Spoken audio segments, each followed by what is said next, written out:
Hi, I'm Susan, and I am a licensed mental health counselor who happens to work for RTI. And I'm here today to share some information with you about mindfulness meditation and to lead you in a little practice. I think it might be helpful to talk about what mindfulness meditation is, what mindfulness is, what meditation is, and all of that together. So when I talk about mindfulness, I like to say that it is intentional awareness on the present moment without judgment or with a sense of openness and curiosity. So there's three parts to that. There's intentional focus, that we're doing something on purpose with intention.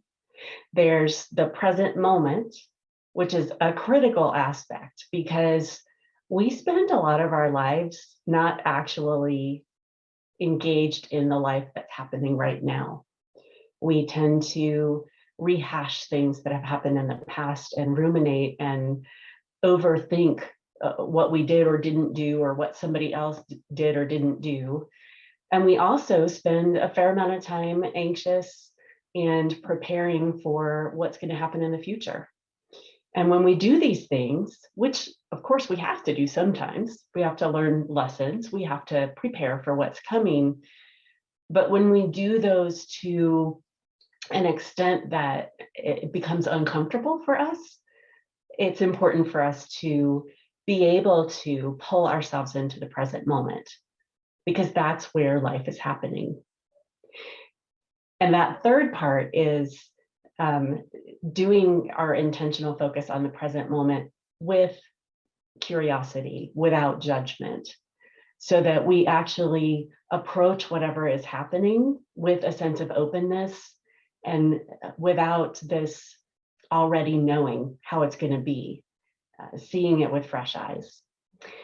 And when we practice formal meditation, mindfulness meditation, we begin to train our brains to be in the present so that when something stressful happens or we are stuck ruminating about something, we can notice that that's happened and have the skills to come into the presence and have the skills to come into the present so that we can feel an anchoring or a grounding and not flip out.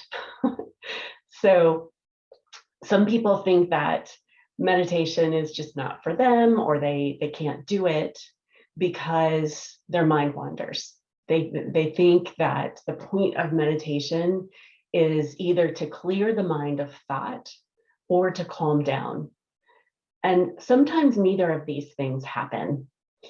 So the point of meditation is to practice noticing that the mind has wandered, that the mind is no longer in the present moment, and bringing it back to whatever we're focusing on in the meditation. So having the mind wander is not a failure, it's not a problem, it's exactly the point, and it's a good thing when it happens.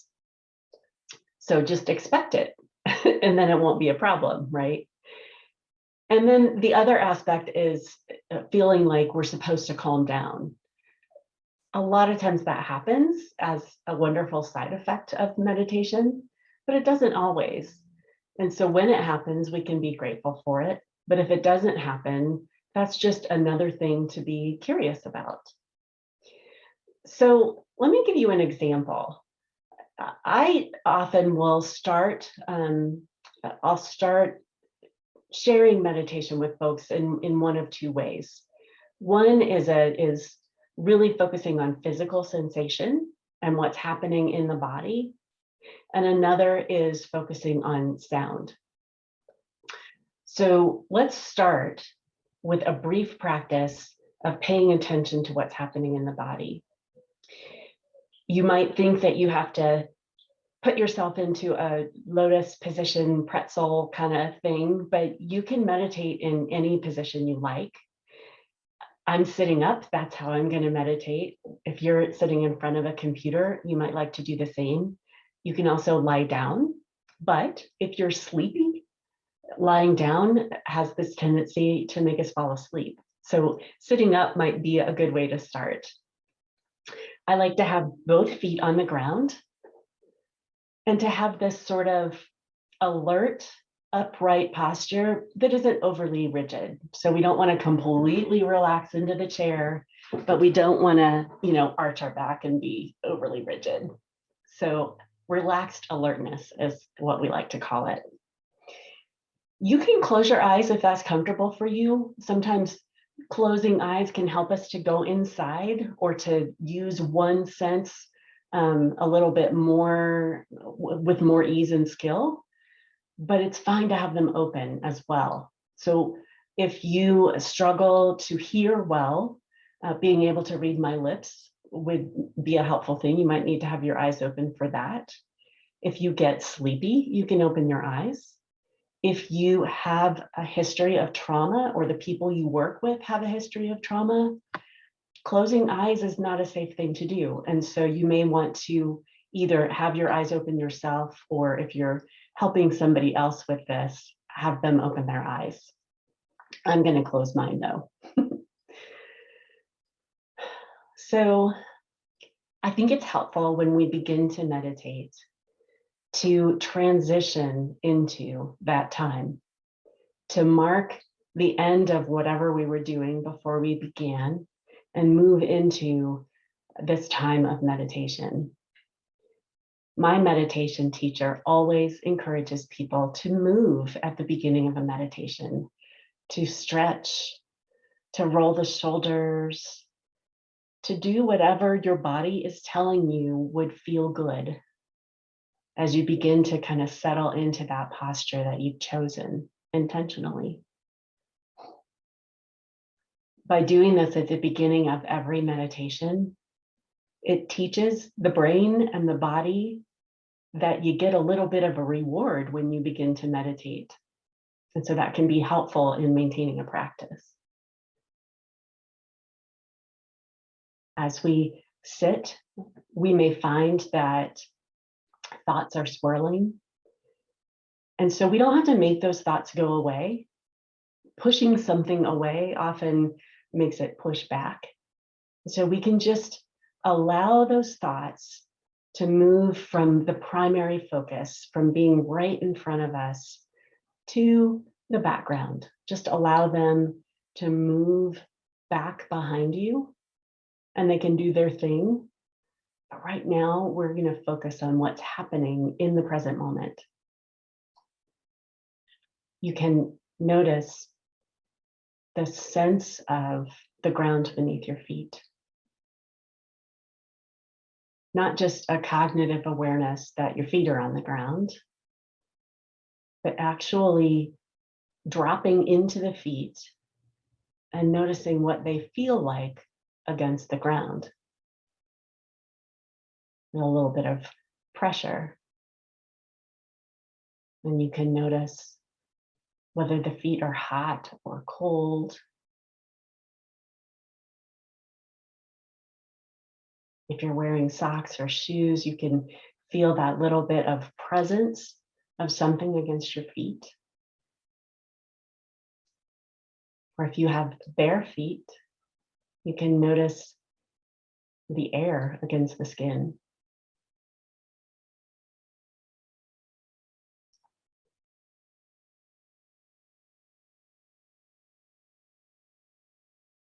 This ability to notice the ground beneath the feet can help when we're trying to anchor ourselves, when we're trying to be more grounded in any particular moment.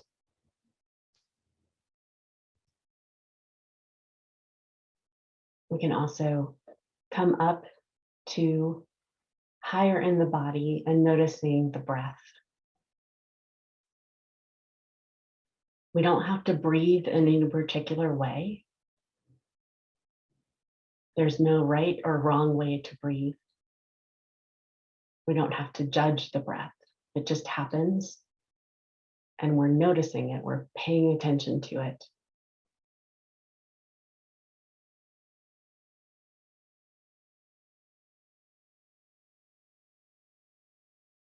It can be helpful to notice where the breath feels most prominent in the body at this moment. So perhaps you can Feel the air coming in through the nostrils.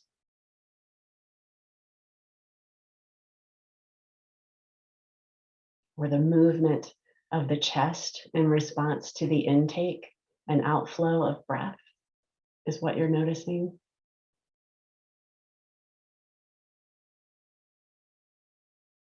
It might even go as deep as your belly or not.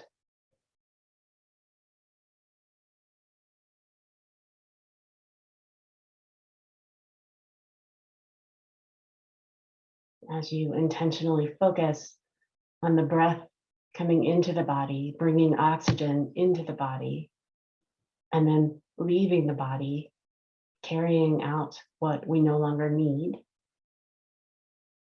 you might find in these moments of silence that your mind wanders. And when you notice that it's wandered, either on your own or because my voice comes back, it's that great opportunity to bring the focus back to the breath, the ever-present breath. You have it with you no matter where you are. And so you can always use it as a way to come into the present moment.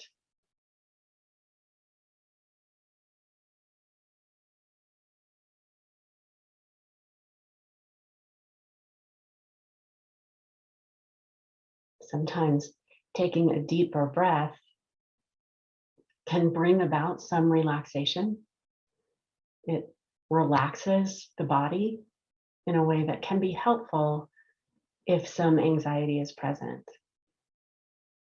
So a nice deep in-breath through the nostrils and an out-breath audibly through the mouth.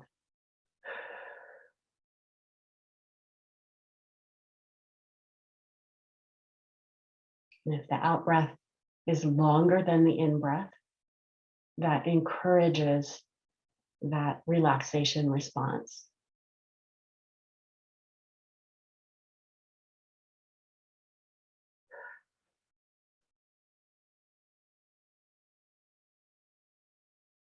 You might notice with a deep breath that when you breathe in, the body rises up,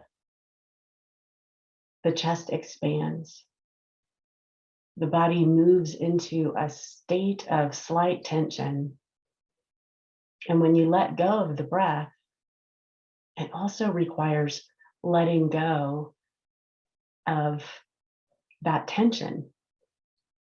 The body lowers, the chest comes in, the abdomen relaxes. In order to let go of the breath, we have to let go of some of that tension. So we can use that natural tendency to help us calm down just a little bit, just by breathing. Would you practice that with me? Rising, releasing.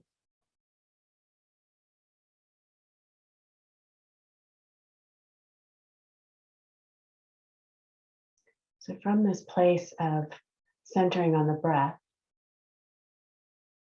we can also shift our focus to sound.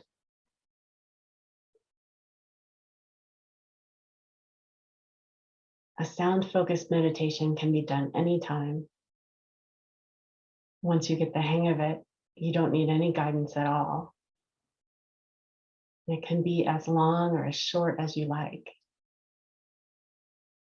But I like to begin by focusing on sounds that are external to me, external even to the space that I occupy. So in my space, I tend to hear birds and traffic. I can hear cars approaching and departing. That sound rising and then falling away. You might hear planes overhead or evidence of humans trying to improve something like construction or yard work.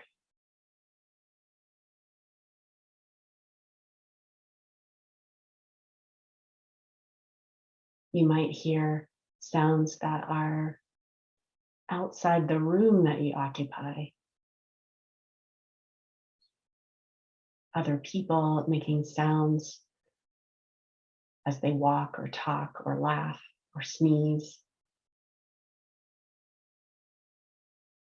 You might hear an animal barking or meowing or making whatever sounds animals make.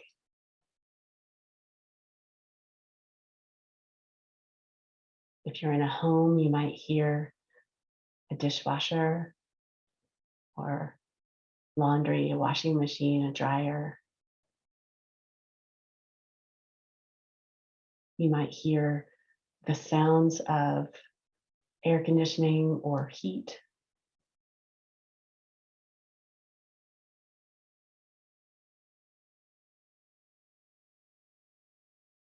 And closer to you, we tend to be surrounded by electronic equipment of some sort, and there's usually a hum, a fan,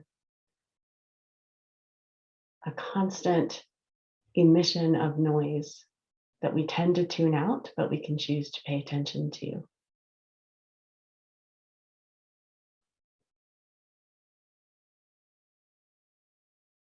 There might be a ticking clock,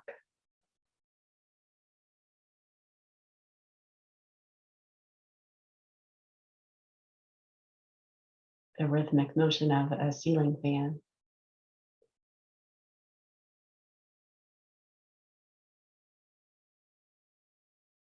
And then there are the sounds our own bodies make.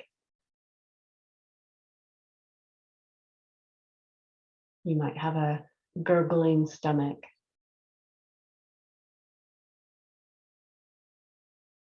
or notice the sound of your own swallowing.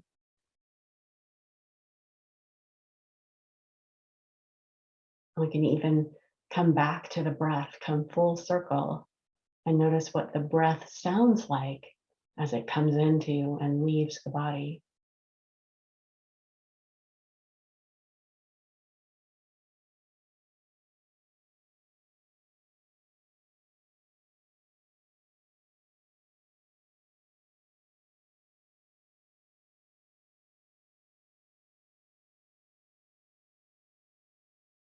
So where sound sometimes might feel like a distraction or a problem, when sound happens, be aware that it is happening in the present moment. And if you choose for that time to focus on sound, it's no longer a problem. It's an opportunity to practice. Approaching that sound with curiosity rather than judgment or irritation can help you feel a little bit more in control because you chose to listen to it.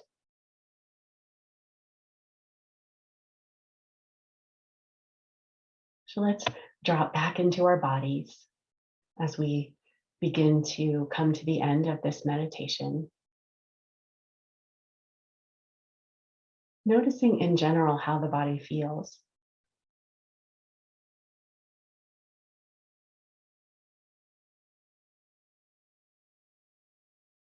Becoming aware once again of the body being supported by the ground.